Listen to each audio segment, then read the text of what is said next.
Good morning everyone, कैसे हैं आप सब? आई होप आप सब बहुत अच्छे होंगे। मैं हूं Infy Tripathi and teachers academy में आप सभी का बहुत बहुत स्वागत है। और सबसे पहले सभी लोगों को happy independence day. I hope कि 15 अगस्त आपने बहुत अच्छे से सेलिब्रेट किया होगा। तो चलिए स्टार्ट करते हैं। कम्युनिकेशन के कुछ questions, previous year paper discuss कर रहे हैं 2018 से 2023 तक, लेकिन 2014 से भी कुछ क्वेश्चन से इन्वॉल्व हैं। तो एक तरह से आप ये देख सकते हैं कि आपको झलक मिलेगी 10 साल के प्रीवियस ईयर पेपर्स की, राइट। लेकिन फोकस है 2018 से ही, क्योंकि आपको पैटर्न में जो चेंज मिलेगा और जो आपको चेंजेस ज़रूरी है आपके एग्ज़ाम के पॉइंट ऑफ व्यू से, जो क्वेश्चन ज़रूरी है वो 2018 से आप करेंगे तो भी इनफ है, राइट। तो 2018 से हमने स्टार्ट किया है। चलिए स्टार्ट करते हैं, जल्दी से सभी लोग लाइव आ जाइए। गुड मॉर्निंग अंगद जी। क्लासेस डेली होती हैं। जैसे आज प्रीवियस ईयर पेपर हम 2018 का कम्युनिकेशन का डिस्कस कर रहे हैं। कभी आपका इन्वायरमेंट डिस्कस होता है, कभी रिसर्च डिस्कस होता है। तो ये 9 बजे की क्लास आपकी फिक्स है कि प्रीवियस ईयर पेपर 2018 टू 2023 हम डिस्कस करते हैं। इससे आपको हेल्प मिलती है प्रिपरेशन में, कि अगर आप तैयारी स्टार्ट करना चाहते हैं यूजीसी नेट की, तो एक बार आप लोग ये क्लासेस देखें, फिर आपको ये पता चलेगा किस तरह के क्वेश्चंस एग्जाम में पूछे जाते हैं और कहाँ से आपको अपनी प्रिपरेशन स्टार्ट करनी है। और अगर आप 1-2 बार दे चुके हैं बट कुछ मार्क्स से आपका रुकता है, तो भी आपको ये समझ में आएगा कि एग्जामिनर की लैंग्वेज कैसी है और किस तरह से क्वेश्चंस पूछे जाते हैं और आप कहाँ पे लैग कर रहे हैं, राइट। चलें, चंद्रिका जी वेरी गुड मॉर्निंग। चलें स्टार्ट करते हैं। हमारे टोटल क्वेश्चन 30 क्वेश्चंस हो चुके थे। 30 क्वेश्चंस के बाद आगे हमें डिस्कस करना था, राइट। तो ये सारे क्वेश्चंस हम कर चुके थे। जिन्होंने नहीं देखा है प्लीज़ प्रीवियस ईयर की लास्ट क्लास देखिए, उसमें 1 से लेके 30 तक क्वेश्चंस आपके हो चुके हैं।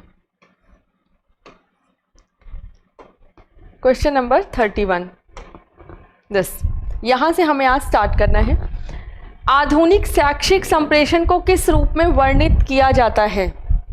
जो आपका मॉडर्न एजुकेशनल कम्युनिकेशन है उसको हम किस तरह से डिस्क्राइब करते हैं? सी, प्रयोजन मूलक, या इसको हम बोलते हैं टेलीलॉजिक। टेलीलॉजिक क्या होता है? टेलीलॉजिक आपका एक अंडरस्टैंडिंग है, किसी भी चीज़ की अंडरस्टैंडिंग, बट उस किस चीज़ के बारे में, उसके फिनोमिना को समझने के लिए कि उसका फिनोमिना किस पर्पस के लिए बनाया गया है, ना कि ये समझना कि इससे क्या कॉजेज़ होते हैं। हम यहाँ पे जो आपका टेलीलॉजिक है उसमें हम फिनोमिना के पर्पस को डिस्क्राइब करते हैं, ना कि फिनोमिना के कॉजेज़ को डिस्क्राइब करते हैं। तो यहाँ पे साफ साफ पूछा जा रहा है मॉडर्न एजुकेशनल कम्युनिकेशन को किस तरह से आप डिस्क्राइब कर रहे हैं, मतलब उसका पर्पस क्या है। तो एक ऑप्शन ये आपका करेक्ट हो सकता है। आगे देखते हैं। गैर वितरणात्मक या नॉन डिस्ट्रीब्यूटिव। तो नॉन डिस्ट्रीब्यूटिव, अगर मॉडर्न कम्युनिकेशन की बात करें तो मॉडर्न एजुकेशनल कम्युनिकेशन आपका नॉन डिस्ट्रीब्यूटिव तो नहीं है, ये तो बिल्कुल गलत हो जाएगा। अनअप्रॉक्सीमेट, तो अपरिमेय भी नहीं हो सकता। नेक्स्ट है दूरदर्शनात्मक। तो अगर टेलीस्कोपिक की बात करेंगे, दूरदर्शनात्मक की बात करेंगे, तो दूरदर्शिता तो आपके मॉडर्न में नहीं, पहले से ही आपके एजुकेशन सिस्टम में थी और इसको इंक्रीज भले की है, बट आपकी दूरदर्शनात्मक एक तरह से ये भी है कि ये आपका कहीं ना कहीं ब्रॉडकास्टिंग से रिलेटेड है, राइट। तो ये ऑप्शन भी उतना सूटेबल नहीं है। प्रयोजन मूलक या टेलियोलॉजिक, जहाँ पे हम किसी भी फिनोमिना को जब अंडरस्टैंड करते हैं, किसी भी फिनोमिना को समझते हैं, तो उसके पर्पस को समझते हैं, ना कि उसके कॉजेज़ को डिस्कस करते हैं, राइट। तो यहाँ पे फर्स्ट ऑप्शन आपका करेक्ट हो जाएगा कि मॉडर्न एजुकेशनल कम्युनिकेशन जो है वो टेलीलॉजिक को डिस्क्राइब करता है। नेक्स्ट, प्रभावी कक्षागत संप्रेषण से छात्र क्या आत्मसात कर सकते हैं? Effective classroom communication would help students internalise. क्या हम ग्रहण करते हैं अगर प्रभावी कक्षागत संप्रेषण है, इफेक्टिव कम्युनिकेशन है क्लासरूम में, तो इनमें से कौन कौन सी चीज़ें होती हैं? ज्ञान, विषय वस्तु, articulation, language, felicity, non responsiveness, या प्रतिरोध के स्वरूप, ये जिसको हम बोलते हैं मॉडलिटीज़ ऑफ रेजिस्टेंस। इनमें से कौन कौन सी चीज़ें हैं जो हम ग्रैब करते हैं? तो यहाँ पे सबसे पहले देखिए, अगर ज्ञान की बात करें तो इफ़ेक्टिव कम्युनिकेशन अगर है तो ज्ञान तो होगा ही, तो जिस भी ऑप्शन में ए है वो ऑप्शन आपका करेक्ट होगा, राइट। तो जहाँ पे ए नहीं है वो ऑप्शन ऑटोमेटिक आपके क्या हो जाएंगे, इनकरेक्ट हो जाएंगे। तो ये वाला ऑप्शन एंड फोर्थ वाला ऑप्शन हो गया। नेक्स्ट अगर देखें, हो सकता है आपको कन्फ्यूज़न हो जाए कि विषय वस्तु बट सब्जेक्ट मैटर भी इंक्लूड करते हैं, but it may be possible कि आपको कन्फ्यूज़न हो जाए कि ये इतना इंपॉर्टेंट नहीं है। नेक्स्ट है आर्टिकुलेशन, यस, अभिव्यक्ति भी, कि किस तरह से हम किसी भी चीज़ को प्रेजेंट कर सकते हैं, आर्टिकुलेट कर सकते हैं, ये भी हमें आता है इफेक्टिव कम्युनिकेशन से, तो ये भी सही है। तो जहाँ पे सी है वो सही होगा आपका। तो फर्स्ट एंड फोर्थ में अगर आप देखेंगे तो A B C and D वाला क्या है, भाषा प्रवीणता, लैंग्वेज फेलिसिटी, तो ये भी आपका करेक्ट होगा। अगर आप ई देखेंगे निष्क्रियता, तो आपको समझ में आ जाएगा कि जिस भी ऑप्शन में ई है वो ऑटोमेटिक गलत हो जाएंगे। तो सेकंड, थर्ड एंड फोर्थ ऐसे ही गलत हो गए, राइट। तो आपको आंसर से भी जो आपका क्वेश्चन है सीधा आंसर देखिए और आंसर में देखिए कि इनमें से कौन सा नहीं होना चाहिए और वो जिसमें है उसको नेग्लेक्ट कर दीजिए। जैसे अगर आप ऐसे देखते तो ई आपको पता है ई तो नहीं होना चाहिए, तो जिस भी ऑप्शन में ई है वो हमने कट कर दिया, उसके बाद आपके पास एक ही ऑप्शन बच गया। तो इससे ये हो जाता है कि अगर हमें चारों नहीं पता है ABCD कि ये हो सकता है या नहीं हो सकता, क्योंकि कई बार ऐसा होता है क्वेश्चन में कि पूरी तरह से, जैसे कुछ चीज़ें हैं कि एकदम कंफर्म है कि ये तो होती ही हैं, लेकिन कुछ चीज़ें हैं जिनमें डाइसी होते हैं हम कि हो सकता है ये पॉसिबल है, नहीं भी है, इतना ज़्यादा इंपॉर्टेंट नहीं है। तो उस तरह के केसेस में हम इस तरह की अप्रोच अप्लाई कर सकते हैं। 31 का ए आपका करेक्ट हो गया। नेक्स्ट है 34, 33 आई गेस इन्होंने टाइपिंग मिस्टेक की है क्योंकि क्वेश्चन आपके टोटल 60 हैं, राइट। संप्रेषण से जुड़े छात्रों के चुनौतीपूर्ण व्यवहार हैं, challenging behaviour of students as related to communication are, जो स्टूडेंट्स कम्युनिकेशन से रिलेटेड हैं उनका बिहेवियर, चैलेंजिंग बिहेवियर उनके लिए क्या है। तो सबसे पहले उद्देश्यपरक चुनौतियां या जिसको बोलते हैं पर्पसिव चैलेंजेस, सेकेंड है महत्वपूर्ण चुनौतियां critical challenges, procedural challenges, evaluation challenges, practicality challenges and par challenges. यहाँ पे कौन सा ऑप्शन करेक्ट होगा, कौन सा नहीं करेक्ट होगा। सी, सबसे पहले तो ये देखें कि challenging behaviour of student as related to communication, तो कौन कौन से चैलेंजेस फेस करने पड़ते हैं या चैलेंजिंग बिहेवियर क्या होगा कम्युनिकेशन का, पहले तो वो ढूंढते हैं। तो यहाँ पे अगर हम पर्पसिव चैलेंजेस देखें तो पर्पसिव चैलेंजेस ऑप्शन में नहीं आएंगे, क्योंकि अगर पर्पसिव चैलेंजेस हैं तो उनका सॉल्यूशन हमारे पास होता है, कोई भी चैलेंज पर्पसिव नहीं है यहाँ पे अगर हम चैलेंजिंग बिहेवियर की बात करें तो। नेक्स्ट है क्रिटिकल चैलेंजेस, तो क्रिटिकल चैलेंजेस भी ऑप्शन में आपका नहीं आएगा। सी से बात करते हैं प्रक्रियात्मक चुनौतियाँ या प्रोसीजरल चैलेंजेस, तो प्रोसीजरल चैलेंज आ सकते हैं कि अगर आप कोई भी टास्क कंप्लीट करना चाहिए, कोई भी टास्क आपने स्टार्ट किया है तो उसके प्रोसीजर में, राइट, कोई आपको चैलेंजेस मिल सकते हैं। अगर हम स्टूडेंट के बिहेवियर की बात करें तो सी ऑप्शन आपका यहाँ पे करेक्ट होगा, जिसमें भी सी है वो करेक्ट होगा। तो यहाँ पे एक ऑप्शन तो हमने एलिमिनेट कर दिया, फोर्थ वन। नेक्स्ट आपका है मूल्यांकन, इवैल्यूएशन चैलेंजेस, तो यस इवैल्यूएशन चैलेंजेस भी आपको फेस करने पड़ेंगे। तो डी जिसमें है वो करेक्ट होगा, सब में है। नेक्स्ट है व्यवहारिकता संबंधी चुनौतियाँ, प्रैक्टिकलिटी, तो ये भी आपका करेक्ट है। और पार संबंधी चैलेंजेस, तो ये भी आपका करेक्ट है। कौन सा ऑप्शन करेक्ट हो जाएगा, थर्ड ऑप्शन आपका करेक्ट हो जाएगा इसमें, राइट। चलिए नेक्स्ट क्वेश्चन पे मूव करते हैं। Question number 35, classroom communication has a basis in, classroom या कक्षागत संप्रेषण का आधार क्या है इनमें से। तो सबसे पहले श्रोता बिखराव, ऑडियंस फ्रेगमेंटेशन, तो आपको पता है कि कभी भी जब कोई भी ऑडियंस है वो फ्रेगमेंटेड है तो आप कोई भी क्लासरूम का कम्युनिकेशन नहीं हो सकता, क्योंकि क्लासरूम में जो स्टूडेंट्स होते हैं वो बहुत ही अटेंटिव होते हैं। तो फर्स्ट तो आपका नहीं होगा। गैर सूचनात्मक संकेत, नॉन इन्फॉर्मेटिव क्यूज़, तो कभी भी कोई भी क्यूज़ अगर क्लासरूम में दिए जा रहे हैं तो वो नॉन इन्फॉर्मेटिव तो हो ही नहीं सकते, कोई ना कोई इन्फॉर्मेशन तो उसमें होगी, चाहे इंटरनल हो चाहे एक्सटर्नल हो, तो ये भी गलत हो गया। अटेंशन डाइवर्स करना, तो ये भी ध्यान का विचलन, ये भी आपका नहीं होगा, क्योंकि अटेंशन आपको केंद्रित करना होता है ना कि डाइवर्स। नेक्स्ट है श्रोता का गहन संकेंद्रण, इंटेंसिव लिसनर फोकस, तो यस जब कोई भी टीचर बोलता है अगर आप उसको ध्यान से सुनते हैं तो ये एक अच्छा आधार होता है आप टीचर को समझ पाएँ, राइट। तो इनमें से 35 का फोर्थ आंसर आपका करेक्ट है। नेक्स्ट है क्वेश्चन नंबर 36, संकेत का द्वितीयक उत्पाद माना जाता है। Sign are considered as secondary products of. Secondary products माने जाते हैं कौन से? Sign, right. तो फर्स्ट प्रोडक्ट क्या होगा? पहला क्वेश्चन तो ये है, पहले देखते हैं। साइंस को द्वितीयक माना जाता है, मतलब सेकेंडरी माना जाता है। तो संदेश का कोई भी अगर मैसेज है उसमें अगर हम साइंस यूज़ करते हैं, राइट, तो क्या मैसेजेस अगर हम कोई ट्रांसफ़र कर रहे हैं उसमें हम साइन बना रहे हैं, तो क्या इसको सेकेंडरी माना जाएगा? या फिर अर्थ की सटीकता का सेंटीमेंटिक एक्यूरेसी, इसमें साइंस को सेकेंडरी माना जाता है? या माध्यम निर्माण का, चैनलाइजेशन का, या फिर आपका सूचना और मनोरंजन का? तो सी ऑप्शन थर्ड यहाँ पर करेक्ट होगा कि जब चैनल बिल्ड करते हैं, एक श्रोता है और एक जो आपका वक्ता है, तो इनके बीच जब चैनल बिल्ड होता है तो तीन तरह से कम्युनिकेशन होती है, या तो verbal, non verbal and written. जब वर्बल कम्युनिकेशन है वहाँ पे वर्ड्स इन्वॉल्व हैं। तो जब फर्स्ट प्राइमरी की बात करेंगे तो पहला चैनल में पहला जो आपका मैसेज है वो क्या होगा? वर्बल होगा, मतलब वर्ड्स होंगे। दूसरा क्या होगा? साइंस होंगे या सिंबल्स होंगे, राइट। तो सेकेंडरी प्रोडक्ट क्या है? फर्स्ट प्रोडक्ट क्या है आपका? जो वर्ड्स हैं। सेकेंडरी प्रोडक्ट क्या है? चैनल के आपके साइन। तो सेकेंडरी प्रोडक्ट किसके हैं? साइंस, माध्यम के, राइट। चलिए नेक्स्ट क्वेश्चन नंबर 37 है, कक्षागत संप्रेषण में संबंधात्मक उपागम किससे प्राप्त होता है?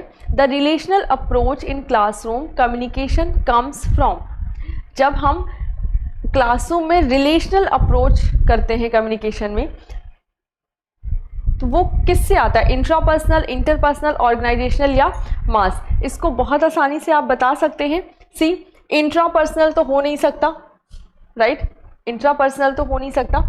ये ऑर्गेनाइजेशनल भी नहीं हो सकता, संगठनात्मक भी, संचार, मास कम्युनिकेशन, क्योंकि जब हम रिलेशनल अप्रोच अप्लाई करते हैं क्लासरूम में, रिलेशनल अप्रोच मतलब किसी एक चीज़ को दूसरे चीज़ से रिलेट करके जब हम पढ़ते हैं या समझते हैं तो इसको हम बोलते हैं रिलेशनल अप्रोच, राइट। तो कम्युनिकेशन में तो जब भी हम एक दूसरे से रिलेट होते हैं या एक दूसरे से चीज़ों को रिलेट करते हैं तो उसको हम बोल सकते हैं इंटरपर्सनल कम्युनिकेशन, ना कि इंट्रापर्सनल कम्युनिकेशन, राइट। क्या बोलते हैं? इंटरपर्सनल, अंतर्वैयक्तिक संप्रेषण, ना कि अंतरावैयक्तिक संप्रेषण। नेक्स्ट है, तो इस क्वेश्चन का जो राइट आंसर वो है सेकंड। क्वेश्चन नंबर 38, कक्षागत संभाषण को क्या माना जाता है? Classroom speech is considered as. जो क्लासरूम की स्पीच होती है उसको हम किस तरह से कंसीडर कर सकते हैं? इनमें से कौन सा ऑप्शन तो नहीं होगा? जन माध्यम या मास मीडिया? मास मीडियम तो नहीं कंसीडर करते, राइट। असंगठित माध्यम, अनऑर्गेनाइज्ड भी नहीं होता है। नेक्स्ट आपके पास है तकनीकी माध्यम, टेक्निकल मीडियम। जब क्लासरूम में हम कोई चीज़ कोई भी स्पीच दे रहे हैं या कोई भी डिस्कशन कर रहे हैं तो यहाँ पे टेक्नैलिटी की भी बात नहीं आती। यस, यहाँ पे जो बेस्ट सूटेबल आंसर है वो है नॉन टेक्निकल मीडियम। तो सेकेंड ऑप्शन आपका यहाँ पर करेक्ट हो जाएगा। नेक्स्ट है क्वेश्चन नंबर 39, एक कक्षा में संप्रेषण प्रभावी होता है यदि प्रतिभागी, in a classroom communication becomes effective, participants are. कब आपका कक्षा में जब भी आप डिस्कशन कर रहे हैं या कोई कम्युनिकेशन कर रहे हैं तो वो इफ़ेक्टिव होगा, कब होगा? जब पार्टिसिपेंट्स एक्टिव हों, या पार्टिसिपेंट्स एम्पैथेटिक हों, या फिर हेट्रोफिलियस हों, या होमोफिल्स हों, या होमोफिलियस हों, या साइलेंट हों, या अनक्रिटिकल हों, राइट। या जिसे हम बोलते हैं कि जो बहुत नॉर्मली, मतलब बहुत ज़्यादा इंपॉर्टेंट नहीं है, बहुत नॉर्मली हर चीज़ समझ जाते हैं। तो एक्टिव तो होना चाहिए, राइट। तो यहाँ पे कौन सा ऑप्शन गलत हो रहा है? जैसे ए करेक्ट हुआ, दिस वन और दिस वन, राइट। तो अब ABCD और ABD इन दोनों में से एक ऑप्शन आपका करेक्ट होने वाला है।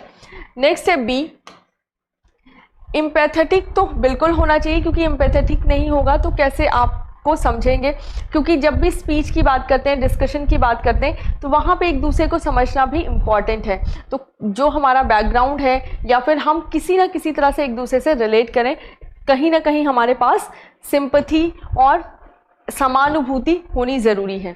नेक्स्ट है, अगर विषम लिंगी है, विषम लिंगी यहाँ पे है हेट्रोफिलियस का मतलब होता है कि आप अलग अलग जगहों से आए हैं, आप अलग अलग फीलिंग्स रखते हैं, आपके ओपिनियंस अलग अलग हैं, हर चीज़ अलग अलग है।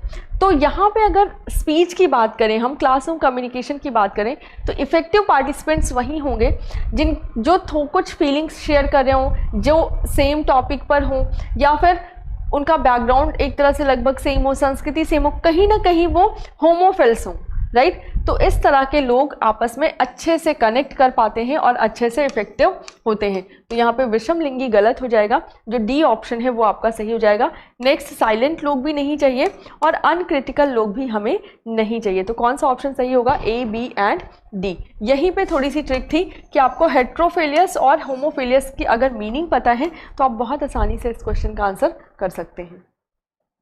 चलिए नेक्स्ट क्वेश्चन की बात करते हैं, क्वेश्चन नंबर 40। छात्रों की सूचना ग्रहण करने की युक्तियां होती हैं।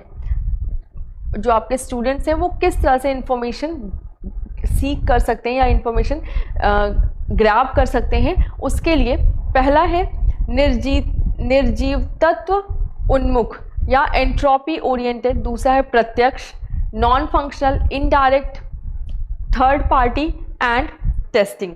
इनमें से कौन सा ऑप्शन आपका करेक्ट होगा? तो यहाँ पे सबसे पहले तो ये देखिए कि कौन सा इनकरेक्ट होगा। तो यहाँ पे जो इंट्रोपी की बात की जा रही है, इंट्रोपी तो बिल्कुल नहीं होगा, जिसको हम बोलते हैं जिनमें जान नहीं हो, राइट। तो इंट्रोपी ओरिएंटेड चीज़ें तो बिल्कुल नहीं होंगी इंफॉर्मेशन सीकिंग स्ट्रेटजीज में। प्रत्यक्ष, यस, प्रत्यक्ष रूप से भी ज्ञान मिलता है और अप्रत्यक्ष रूप से भी ज्ञान मिलता है। तो बी, डी तो आपका इंपॉर्टेंट है, जिसमें भी बी और डी दोनों हैं वो ऑप्शन आपका एक बार करेक्ट हो सकता है। यहाँ पे ये ऑप्शन और ये ऑप्शन एलिमिनेट हो जाएगा, फर्स्ट एंड थर्ड ऑप्शन में से कोई एक है।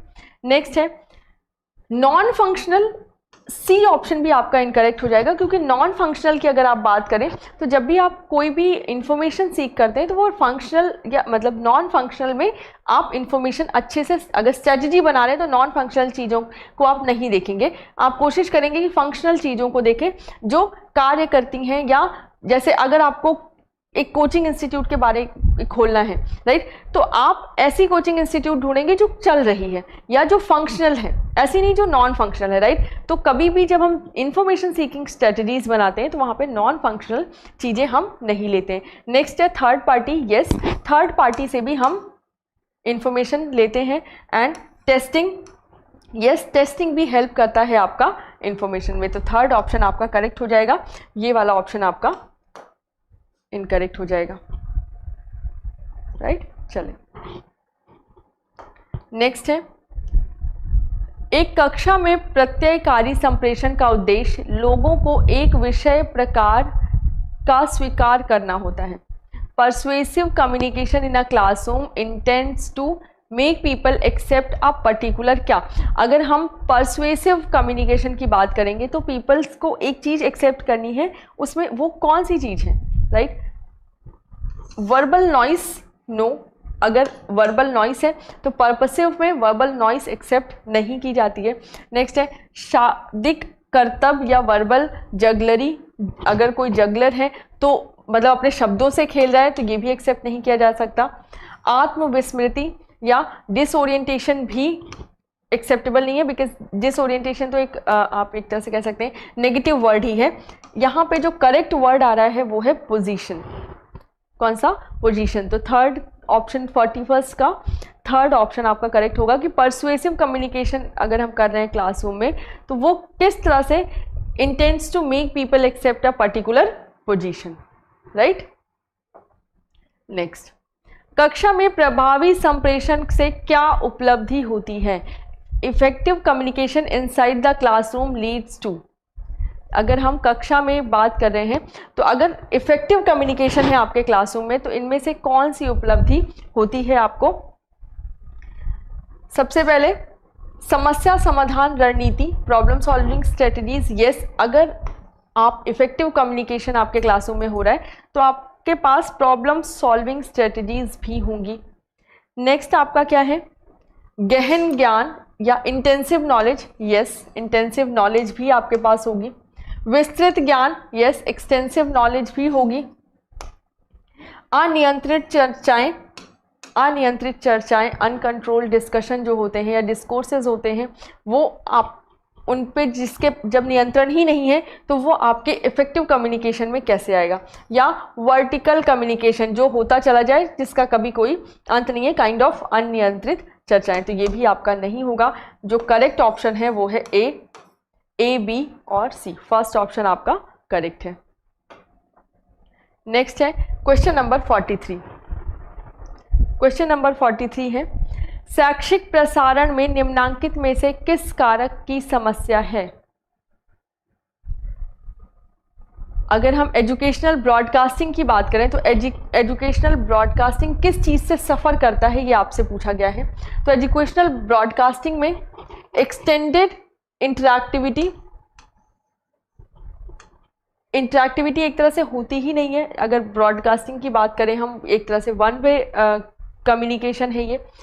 सेकंड है ऑटोमेटेड कम्युनिकेशन, स्वचालित संप्रेषण। तो स्वचालित संप्रेषण ये होता है ऑटोमेटिक ही चल रहे हैं, एक लोग बोल रहे हैं एक लोग सुन रहे हैं, तो ये भी प्रॉब्लम नहीं है। ये पूछे कि कौन सा फैक्टर जो है वो सफ़र करता है, ध्यान अवधि, अटेंशन स्पैन। क्योंकि कोई चीज़ जब चल रही है और अगर वो ब्रॉडकास्ट हो रही है, बहुत देर से वो चल रही है, तो इट मे बी पॉसिबल कि आपका अटेंशन इधर उधर भटके, आप बहुत ज़्यादा, क्योंकि कोई भी क्लासरूम कई बार बोरिंग हो जाती है सिर्फ इसलिए क्योंकि टीचर्स कंटिन्यू सिर्फ पढ़ा रहे होते हैं, उसमें कोई भी फन नहीं होता है, राइट। तो अटेंशन स्पैन ये आपका करेक्ट ऑप्शन हो सकता है। नेक्स्ट ऑप्शन है इंटरनल एक्सटर्नल मोनोपोली। तो इंटरनल एक्सटर्नल मोनोपोली भी करेक्ट ऑप्शन नहीं है।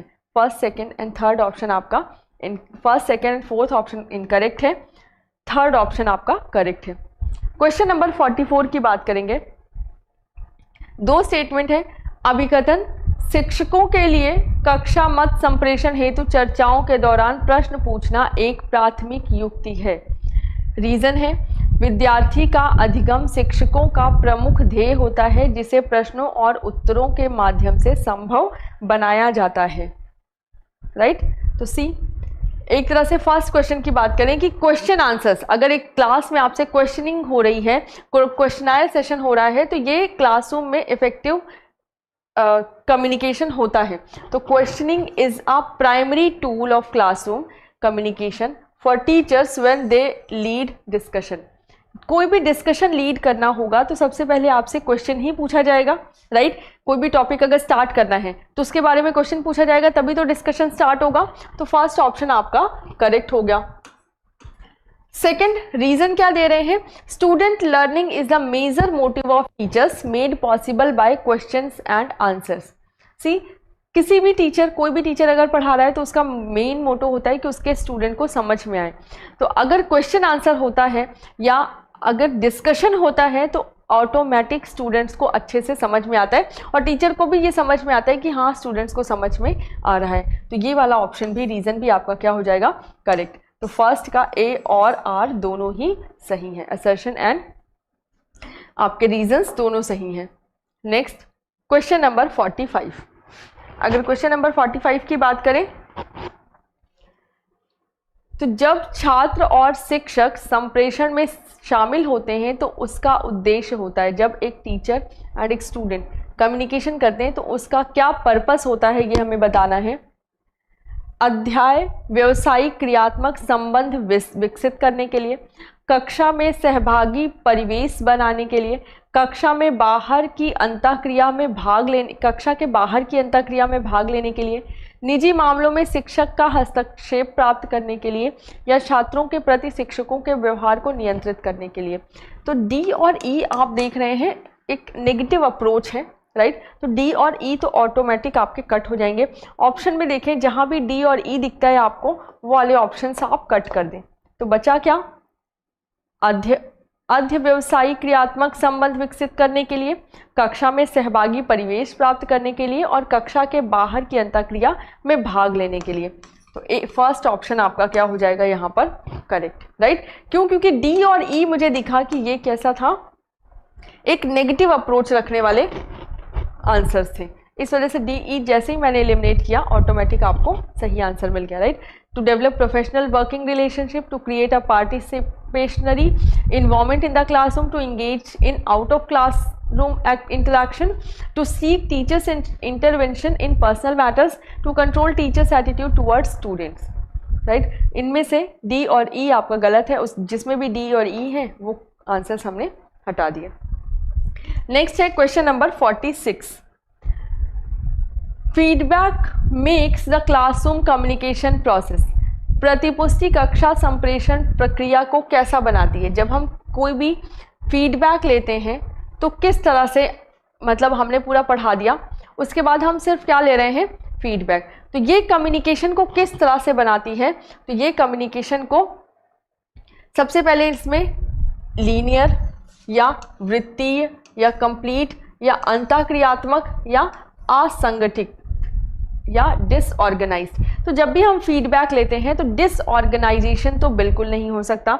तो जैसे ही ई ऑप्शन दिखे आपको तुरंत काट दीजिए, जिसमें जिसमें ई है वो ऑप्शन आपके क्या हो जाएंगे, क्योंकि जब हम फीडबैक लेते हैं इट मीन्स कि हम पूरा का पूरा सर्कल, ट्रांजैक्शनल कम्युनिकेशन का पूरा सर्कल कंप्लीट कर चुके हैं। हमने मैसेज को इनकोड किया, इनकोडेड मैसेज को हमने सिंबल्स में, मैसेजेस में डिकोड किया, उसके बाद किसी मीडियम के थ्रू, और उसके बाद हमने उसमें फीडबैक, उसको इवैल्यूएट किया, उसका फीडबैक लिया, राइट। तो एक सर्कल हम क्रिएट कर चुके हैं। तो लीनियर तो ट्रांजैक्शनल कम्युनिकेशन होता है कोई किसी भी क्लासरूम का, तो लीनियर तो हो ही नहीं सकता।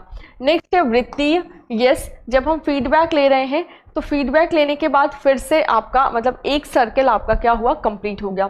कंप्लीट होता है यस, क्योंकि हम लास्ट चरण पे हैं। नेक्स्ट है अंतःक्रियात्मक या इंटरैक्टिव। यस, जब हम इंटरेक्शन करते हैं स्टूडेंट से तभी हम फीडबैक ले पाएंगे। तो बी, सी और डी ऑप्शंस आपके क्या हो जाएंगे, करेक्ट हो जाएंगे। नेक्स्ट है क्वेश्चन नंबर 47। क्वेश्चन नंबर 47 है कक्षा संप्रेषण के आदर्श प्रस्तुति में शामिल होता है iconic production of classroom communication includes. तो यहाँ पे जब भी आइकॉनिक की हम बात करेंगे या ऐसा मतलब ऐसी बात करेंगे जहाँ पे पिक्चराइजेशन हो या फिर जहाँ पे कुछ विजुअलाइजेशन हो, तो उस संप्रेषण में, उस कम्युनिकेशन में क्या चीज़ें इन्वॉल्व हो सकती हैं। टेलीफोन बिल्कुल भी नहीं, क्योंकि क्लासरूम में टेलीफोन का क्या काम। और जब हम विजुअलाइजेशन की बात कर रहे हैं या फिर हम आइकॉनिक की बात कर रहे हैं, ईमेल्स, तो ईमेल में विजुअलाइजेशन या आइकॉनिक जैसा कुछ नहीं होता। ईमेल्स आपकी नॉर्मल एक मैसेंजर है, एक मैसेज को एक जगह से दूसरी जगह पर भेजने के लिए इंटरनेट का यूज़ करके। स्क्रिप्टिंग आपका, अगर हम स्क्रिप्ट बना रहे हैं तो वहाँ पे आइकॉनिक जैसा या इमेजेस जैसा कुछ नहीं हुआ। ग्राफिक्स की अगर हम बात करें तो ग्राफिक्स आपका करेक्ट आंसर हो सकता है। क्यों? क्योंकि जब आइकॉनिक प्रोडक्शन की बात करते हैं, हम ग्राफिकल प्रोडक्शन की बात करते हैं या विजुअलाइजेशन की बात करते हैं, तो वहाँ पे आपका ग्राफिक्स ही काम करता है, राइट। तो ग्राफिक्स आपका करेक्ट आंसर हो जाएगा। तो क्वेश्चन नंबर 47 का थर्ड ऑप्शन करेक्ट है। नेक्स्ट है क्वेश्चन नंबर 48। कक्षा संप्रेषण के संबंध में अंतः वैयक्तिक शक्ति के प्राथमिक आधार है या the primary basis of interpersonal power in relation to classroom communication. Interpersonal power के प्राइमरी बेसिस क्या है जब हम क्लासरूम कम्युनिकेशन की बात करते हैं। तो यहाँ पे कौन कौन से नहीं हो सकते हैं, पहले इस पे देखते हैं। औपीड़क शक्ति या कोरेसिव पावर, रिवॉर्ड पावर तो कंफर्म है, होगा ही। नेक्स्ट है रिफरेंट पावर, तो रिफरेंट पावर भी आपका, या इसको क्या बोलेंगे, प्रौद्योगिक शक्ति। नेक्स्ट है वैध शक्ति, लेजिटमेट पावर, तो यस लेजिटमेट पावर भी आपका होना चाहिए। मनोरंजनात्मक शक्ति, यहाँ पे एक बार हम सोच सकते हैं कि जब भी हम इंटरपर्सनल पावर की बात करते हैं और क्लासरूम कम्युनिकेशन की बात करते हैं तो वहाँ पे प्राइमरी बेस मनोरंजनात्मक शक्ति नहीं हो सकता है। वहाँ पे हम रिवॉर्ड भी देते हैं, हम एक या आप कह सकते हैं कि एक लेजिटमेट तरीके से आगे बढ़ते हैं, रिफरेंट भी करते हैं और कोरेसिव भी आपका करेक्ट हो जाना चाहिए, क्योंकि ई आपका यहाँ पर गलत होगा और जैसे ही ई गलत होगा आपके ये दोनों ऑप्शन, ये तीनों ऑप्शन गलत हो जाएंगे। आपके पास सिर्फ एक ऑप्शन बचेगा, fourth one, A B C and D. So fourth आपका करेक्ट ऑप्शन है। नेक्स्ट है क्वेश्चन नंबर 49। दो स्टेटमेंट्स दिए गए हैं, कक्षा संप्रेषण में अच्छा पूर्व अनुमान लगाना कठिन हो जाएगा। कब? यह उस समय होता है जब विद्यार्थियों के साथ बातचीत सतही स्तर पर होती है। जब विद्यार्थियों के साथ बातचीत सिर्फ और सिर्फ अपर लेवल पे हो रही है, सिर्फ और सिर्फ सतही स्तर पे हो रही है, तो आपके कक्षा संप्रेषण में पूर्वानुमान लगाना कठिन, अच्छा पूर्वानुमान लगाना कठिन हो जाएगा। तो एक तरह से ये सही है कि हम जब प्रेडिक्शंस करते हैं, लेकिन हम स्टूडेंट्स से इंटरनली बात नहीं करते, इंटरैक्टिव होके या उनके बारे में बहुत अच्छे से क्लासरूम में बात नहीं करते। हमने सिर्फ ऐसे पूछ लिया कि आ गया सबको, कुछ जिसको भी आ गया उसने बोल दिया हाँ आ गया, बाकी लोगों ने नहीं बोला, नहीं, उनको जब नहीं आया तो उन्होंने नहीं बोला। बट अगर हम थोड़ा सा डीप में जाते हैं, स्टूडेंट से पर स्टूडेंट पूछते हैं कि तुम्हें आया, तुम्हें आया, तुम्हें आया, या फिर हम स्टूडेंट्स को कैटेगराइज करते हैं कि इनको समझ में आ गया बट हो सकता है ये इस स्टूडेंट्स को नहीं आया हो, इन स्टूडेंट्स को नहीं आया हो, इस तरह से हम कैटेगराइज करते हैं, तो हमें ज़्यादा अच्छे से प्रिडिक्शन हम कर सकते हैं कि हाँ इनको समझ में आ गया होगा या नहीं आ गया होगा, राइट। तो पूर्वानुमान लगाना तभी संभव है जब हम थोड़ा सा डीप में स्टडी करते हैं, या जो क्लासेस में इंटरेक्शन है वो थोड़ा सा अपर लेवल पे नहीं या सुपरफिशियल लेवल पे नहीं, आपका थोड़ा सा डीप लेवल पे होगा। तो दोनों ही स्टेटमेंट आपके क्या हो जाएंगे, करेक्ट हो जाएंगे। ए और आर दोनों आपके सही हैं।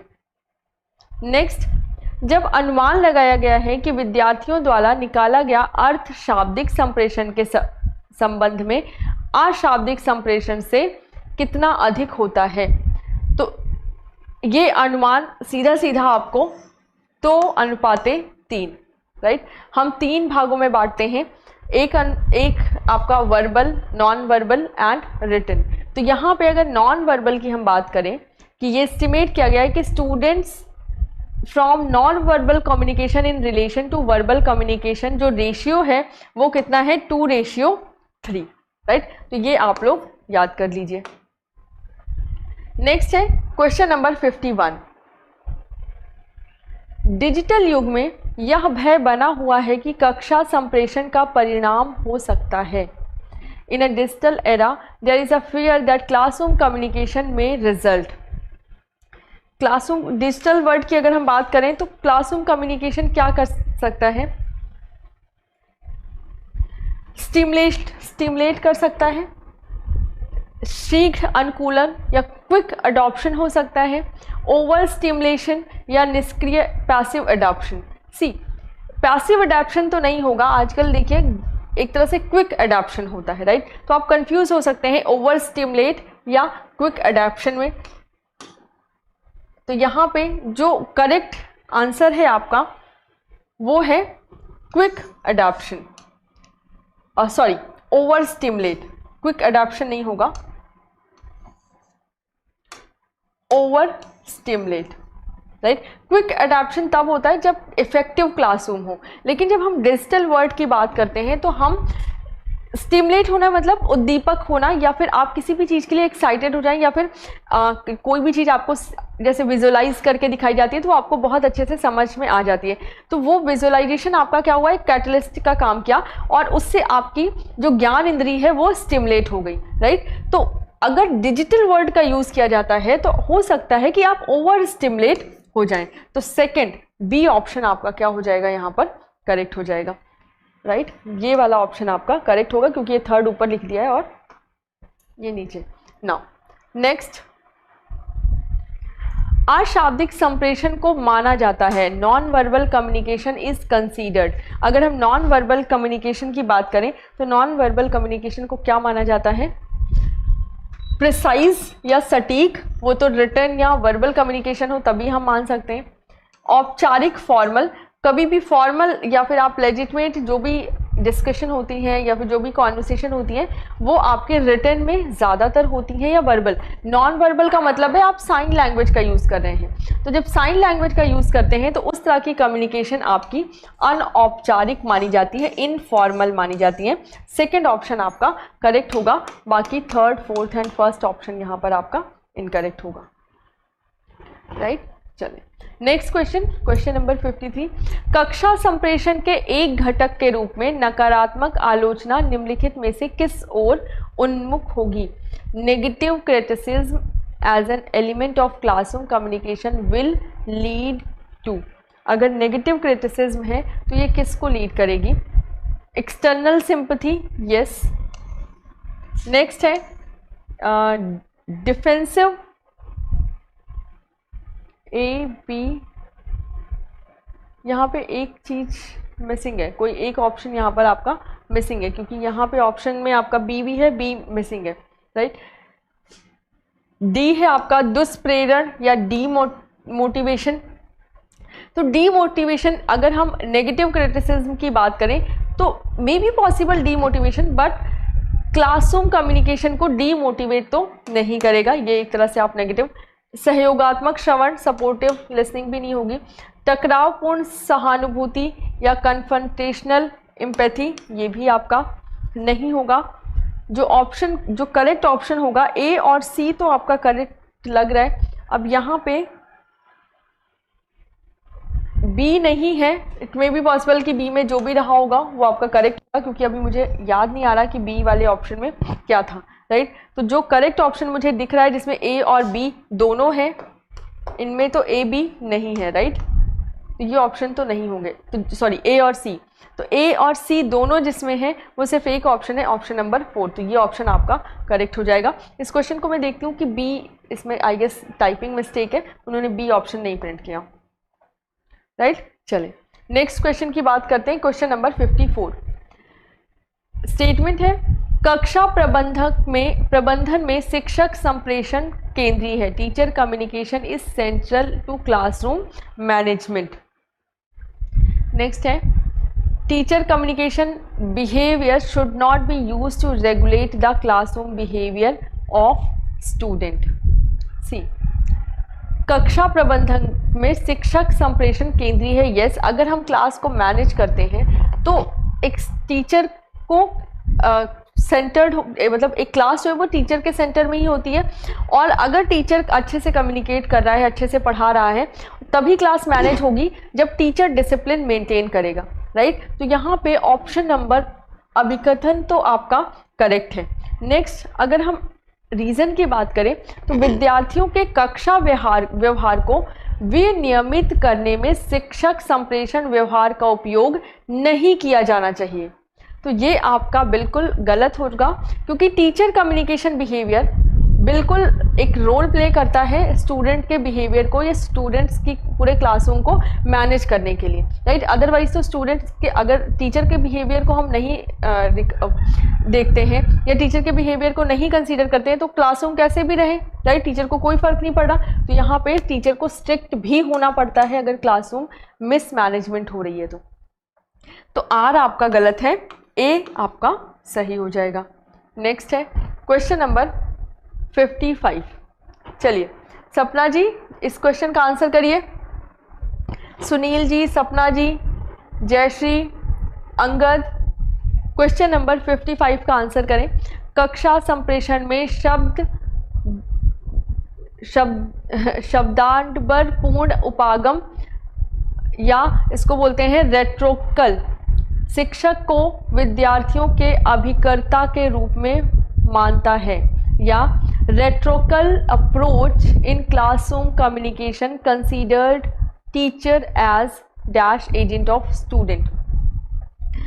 रेट्रोकल अप्रोच की अगर हम बात करें तो रेट्रोकल अप्रोच में आपका आता है कि जब टीचर हेड नोट कर रहा है या फिर अपनी फीलिंग्स एक्सप्रेस कर रहा है तो उसको हम बोलते हैं रेट्रोकल अप्रोच। और रेट्रोकल अप्रोच क्लासरूम में consider teacher as dash agent of students. Rhetorical approach में टीचर को कैसे कंसीडर किया जाता है, तो ये इन्फ्लुएंसर की तरह या प्रभावकर्ता की तरह हम यहाँ पर कंसीडर करते हैं। ऑफिशियल बिल्कुल नहीं होगा, एकेडमिक बिल्कुल नहीं होगा, नॉन ऑफिशियल भी नहीं होगा। एक प्रभावकारी या एक इन्फ्लुएंसर की तरह टीचर एक्ट करता है रेट्रिकल अप्रोच में, राइट।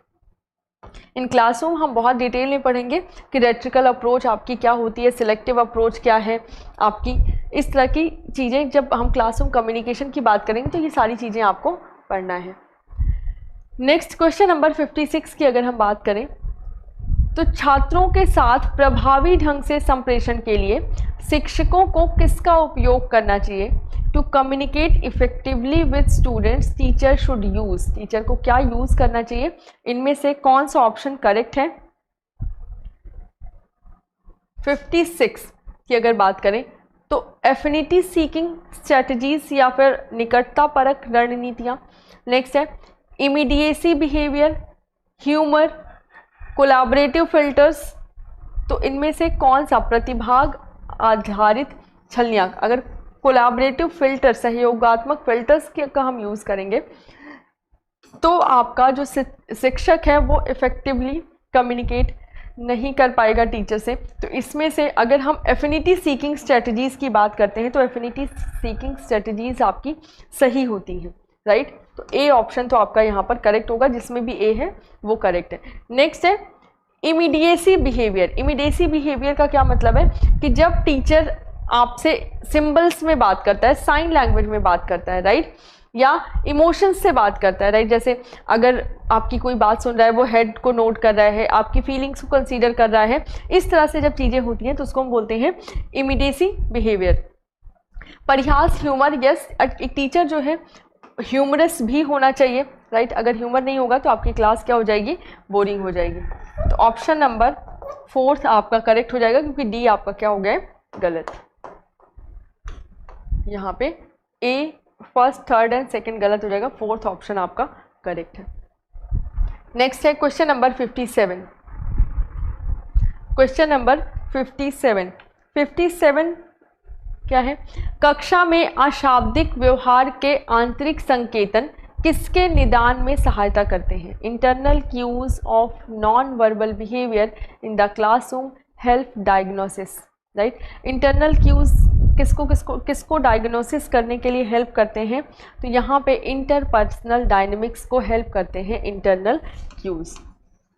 इंटरनल क्यूज आपके इंटरपर्सनल डायनेमिक्स को हेल्प करते हैं। इंटरनल क्यूज का मतलब जो क्लासरूम के अंदर के आपके क्यूज हैं उनकी बात की जा रही है। स्थानिक प्रॉक्सिमेशन या स्पेशल प्रॉक्सिमेशन या मास बिलीव, छात्र स्टूडेंट मूवमेंट। तो इंटरनल अगर क्यूज की बात करें तो वो आपके टीचर और स्टूडेंट के बीच का जो इंटरपर्सनल स्पेस है या इंटरपर्सनल डायनेमिक्स है उनको स्ट्रॉन्ग करने के लिए हेल्प करते हैं। नेक्स्ट है क्वेश्चन नंबर 58। विषय वस्तु को प्रासंगिक बनाना कक्षागत संप्रेषण व्यवहार में निहित है। Classroom communication behaviours imply making the content relevant. Next है It is none of the function of teachers to make student organize information for effective interaction। या शिक्षकों का प्रकार्य नहीं है कि वे विद्यार्थियों द्वारा प्रभावी अंतःक्रिया की दृष्टि से सूचना को व्यवस्थित करवाएं। तो ये तो देखने से ही क्लियर हो रहा है कि ये एक टीचर का ही फर्ज होता है कि वो जो भी कंटेंट है उसको स्टूडेंट की दृष्टि से या स्टूडेंट को वो चीज़ें समझ में आए उस तरह से उसको ऑर्गेनाइज कराए, राइट। तो आर तो बिल्कुल गलत लग रहा है। ए की बात करते हैं फिर से। विषय वस्तु को प्रासंगिक बनाना कक्षागत संप्रेषण व्यवहार में निहित है। तो यस, क्लासरूम कम्युनिकेशन बिहेवियर में जो भी कंटेंट है उसको रेलिवेंट ही होना चाहिए। अगर कंटेंट रेलिवेंट नहीं है तो कैसे टीचर उसको रिलेट करके पढ़ा पाएगा, या फिर जो आपका सिलेबस है वो मतलब सिलेबस से हट के फिर बातें होने लगेंगी, क्योंकि जो आप पढ़ रहे हैं वो चीज़ें अगर आपके एग्ज़ाम में नहीं आएंगी, राइट, जो मैं यहाँ पे आपको पढ़ा रही हूँ या फिर जो भी हम डिस्कस कर रहे हैं क्वेश्चन आंसर्स की, अगर एग्जाम में नहीं, सिर्फ मॉडल टेस्ट पेपर होता, एक अनुमान होता, कंटेंट ही रेलिवेंट नहीं होता, तो ये आपके लिए उपयोगी नहीं होता, राइट। तो थर्ड आपका यहाँ पर करेक्ट हो जाएगा कि ए सही है लेकिन आर गलत है।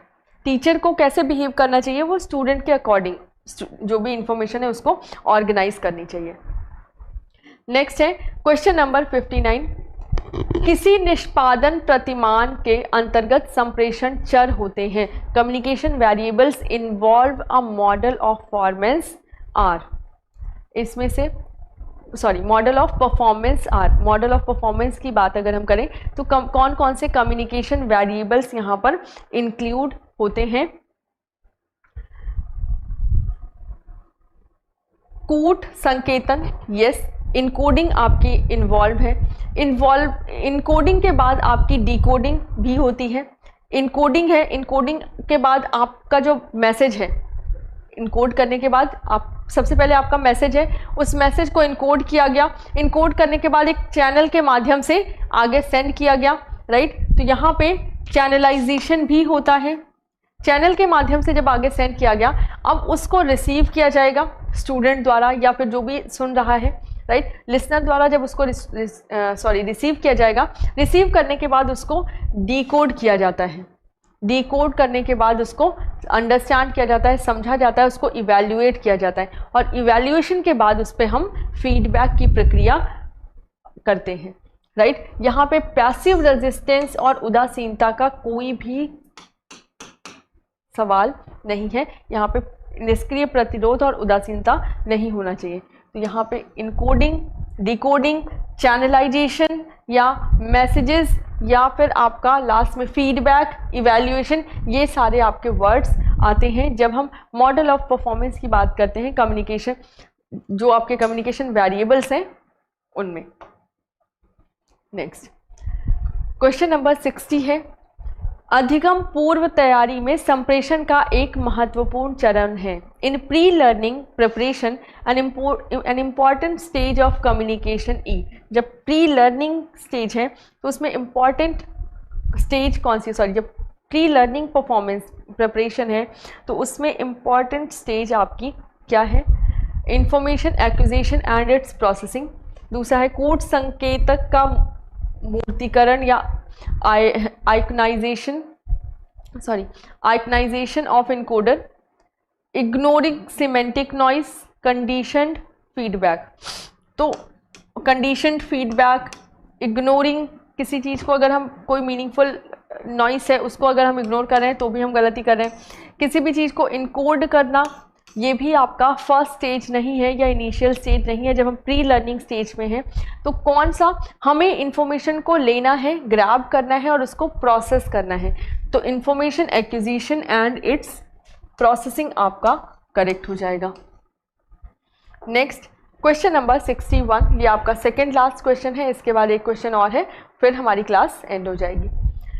क्वेश्चन नंबर 61 है, नीचे दो समुच्चय दिए गए हैं, दो सेट हैं, टाइप ऑफ कम्युनिकेशन एंड उनका जो भी एक्सप्लेनेशन है वो दिया गया है। अब कौन कौन से संप्रेषण है? रेखीय संप्रेषण, अंतरक्रियात्मक संप्रेषण और क्रियान्वितकारी संप्रेषण। पहला है, 4 ऑप्शन है, इनमें से कौन सा इन तीनों के लिए सही होगा? सदस्यों को दिए गए विषयों पर चर्चा करने के लिए कहा जाता है। एक टॉपिक दे दिया जाता है और उस पर जब डिस्कशन करने की बात आती है, जब डिस्कशन किया जाता है तो इनमें से कौन सा संप्रेषण उसको माना जाएगा? दूसरा है, कक्षा में शिक्षक एक संरचित विषय वस्तु प्रस्तुत करता है। क्लास में टीचर ने एक ऑर्गेनाइज्ड पूरा का पूरा सब्जेक्ट मैटर आपको दे दिया, राइट। तो ये एक तरह से वन वे कम्युनिकेशन है कि टीचर ने आपको दे दिया, उस पे आप कुछ नहीं कर सकते हो। दूसरा है, एक महाविद्यालय प्राचार्य अपने समझने हेतु उनकी बैठक बुलाता है। और दूसरा लास्ट वन है, महाविद्यालय में शिक्षक एवं विद्यार्थी उधम मचाते हैं। तो ये वाला ऑप्शन तो बिल्कुल भी गलत हो जाएगा। सी, सबसे पहले हम अगर कक्षा की बात करें, क्लासरूम की बात करें, तो क्लासरूम में अगर कोई टीचर जो भी चीज़ें हैं वो आपको एज इट इज़ प्रोवाइड कर देता है, ये इसके ऑप्शंस हैं, अगर एज इट इज़ प्रोवाइड कर देता है तो इसको हम क्या बोलेंगे? One way communication. तो ए का क्या हो जाएगा? सेकेंड। नेक्स्ट है आपका अंतरक्रियात्मक संप्रेषण, इसका just second English, interactive communication and transactional communication.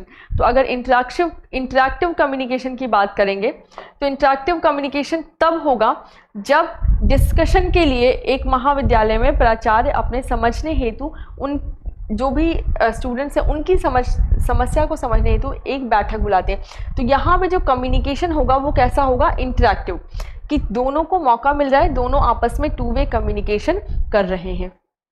तो बी का क्या हो जाएगा, थर्ड। और क्रियान्वितकारी या ट्रांजैक्शनल कम्युनिकेशन की बात करें तो जब कोई टॉपिक दे दिया गया है और उस पर डिस्कशन चल रहा है तो सब लोग अपना मत स्ट्रांगली रख सकते हैं। विद असर्शन कोई भी अपनी बात कह सकता है, इसको बोलते हैं सदस्यों को दिए गए विषयों पर चर्चा करने के लिए कहा जाता है। तो सी का क्या हो जाएगा, फर्स्ट। तो जो करेक्ट ऑप्शन होगा वो होगा ए का सेकंड, बी का थर्ड एंड इसका सी का फर्स्ट। सी ऑप्शन आपका करेक्ट हो जाएगा। ये इसका इंग्लिश है, एक बार देख लीजिए। नेक्स्ट क्वेश्चन नंबर 62 की अगर हम बात करें, नीचे दो समूह दिए गए हैं, अगेन दो सेट दिए गए हैं और ये आपका आज का लास्ट क्वेश्चन है। 2018 में जितने भी क्वेश्चन पूछे गए थे जुलाई और दिसंबर के एग्जाम में वो सारे हमने डिस्कस कर लिए हैं। जुलाई में सिर्फ 2 पेपर हुए थे और दिसंबर में आपके टोटल 10 पेपर हुए थे। सारे क्वेश्चंस हमने डिस्कस कर लिए हैं 2 क्लास में। एक बार आप लोग प्लीज़ प्रीवियस क्लास भी देख लीजिए, आपको एक क्वेश्चन का कलेक्शन मिल जाएगा और ये PDF भी आपको मिल जाएगी। जितने भी क्वेश्चन मैंने कराए हैं, चाहे वो कम्युनिकेशन के हो चाहे वो ICT के हो, सबका PDF मैं आप लोगों को प्रोवाइड कर दूँगी, राइट। चलिए इस क्वेश्चन पर आते हैं। सेट 1 में है दृश्य प्रकारता, श्रवण प्रकारता, स्पर्श प्रकारता, घ्राण प्रकारता और रस प्रकारता। और सेट 2 में इससे मेरे मुंह का मतलब ये सिर्फ ये बता रहे हैं कि ये 5 है और ये 5 है, इसमें किससे कौन सा रिलेटेड है। तो अगर ये बहुत ही आसान क्वेश्चन है। अगर दृश्य की बात करेंगे तो जो चीज़ें हम देख सकते हैं, जो चीज़ें सुन सकते हैं, जो चीज़ें स्पर्श कर सकते हैं, टच कर सकते हैं, ये एक तरह से आपके ऑर्गन की बात करें, सेंस ऑर्गन्स की बात करें। इसमें मेरे मुंह में बुरा स्वाद आता है। जब हम टेस्ट की बात कर रहे हैं तो यहाँ पे रस प्रकारता हो सकता है। मैं समस्या पर अपनी उंगली नहीं रख सकता, तो ये टच, क्योंकि स्पर्श की बात हो रही है। कुछ सड़ाद है या यह मुझे सही लगता है, यहाँ पे सेंस की बात की जा रही है। मुझे सुनने में यह ठीक लगता है, यहाँ पे हियरिंग की बात की जा रही है। इसको इंग्लिश में देख लीजिए, आपको ज़्यादा अच्छे से क्लियर हो जाएगा। सी सबसे पहले है ए साइट मोड, राइट, जो चीज़ें हम देख सकते हैं। तो साइट मोड आपका क्या है, that looks good to me. Fourth hearing mode, कि हम सुन सकते हैं। I can't put my finger on the problem, that sound fine to me, जो सुनने में अच्छा लगे। तो ये हो गया fifth hearing mode. Touch mode, touch mode की अगर बात करें हम, it looks good to me देखना हो गया, साउंड्स सुनना हो गया। It leaves a bad taste in my mouth, this one is taste bud या टेस्ट मोड। तो ई का हो गया आपका first. Touch mode, I can't put my fingers on the problem, it means I can't touch the problem. And smell mode, something is fishy, smell mode हो गया आपका something is fishy, third. तो ए का 4 5 2 3 1, 4 5 2 3 1, A option आपका यहाँ पर correct हो जाएगा, राइट। चले, तो ये आपके आज के लास्ट, ये आपका आज का लास्ट क्वेश्चन था। सारे क्वेश्चंस मैंने करवा दिए हैं। एक्चुअली टोटल 60 क्वेश्चन ही थे, बट बीच में आई गेस 1 या 2 नंबर उन्होंने मिस कर दिया था, जैसे 33 नहीं लिखा था और शायद 15 या 16 में से एक नंबर मिस कर दिया था, इसलिए 62 तक आपका नंबर चला गया है। बट अगर आप क्वेश्चन देखेंगे तो टोटल क्वेश्चंस आपके 60 ही हैं। तो एक बार सारे क्वेश्चंस आप अपने आप से भी प्रैक्टिस कर लीजिएगा। एक्सप्लेनेशन जब क्लास में रेगुलर क्लासेस होंगी तो एक एक टॉपिक का बाकायदा आपको एक्सप्लेनेशन मिलेगा, एक एक टॉपिक को हम डिटेल में डिस्कस करेंगे। यहाँ हमारे पास टाइम नहीं था इतना, हमें ज़्यादा क्वेश्चंस कवर करने थे 1 घंटे में, इसलिए हमने बहुत ज़्यादा डिटेल में डिस्कस नहीं किया है। तो जब भी रेगुलर क्लासेस होंगी हम इसको डिटेल में डिस्कस करेंगे, कम्युनिकेशन भी और ICT भी। अभी तक अगर आपने पेड बैच नहीं लिया है तो 5 अगस्त से आपका पेड बैच स्टार्ट है। प्लीज़ एक बार जाके टीचर्स अकेडमी की ऐप डाउनलोड करिए और उसको ज्वाइन करिए। आपको जो भी पेड बैच है उसकी डिटेल्स मिल जाएंगी। आज के लिए बस इतना ही। Have a good day.